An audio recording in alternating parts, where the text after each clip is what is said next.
V prvom kole pôjdem voliť preto, že by som chcel, aby sme mali prezidenta, ktorý bude mať tú odvahu, aby kabinetnú politiku trošku potlačil na úkor tej politiky, ktorá nám, bežným radovým občanom, pomôže žiť tak, ako by sme chceli žiť. To znamená dôstojne, aby sme nemuseli mať zlý pocit z toho, že je tu príliš veľa korupcie, aby sme mali pocit toho, že keď ochorieme, že sa o nás postarajú bez toho, aby sme museli dávať niekde úplatky, aby sme nemuseli mať problém, že nám vyvlastňujú naše pozemky, aby sme nemuseli mať problémy s tým, že keď sa niekde domáham spravodlivosti, že sa jej nedomôžem, lebo súdnictvo má iné regule, ako má spravodlivosť.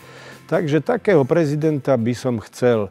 Možno by to mohol byť aj Milan Kňažko. Nemal som ešte ani 5 rokov, keď komunisti zavreli môjho otca. Okupácia v 68.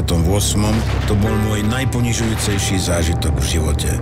November 89 na tribúnach, aj keď sme nevedeli, ako sa to skončí, to bol môj najkrajší zážitok v živote.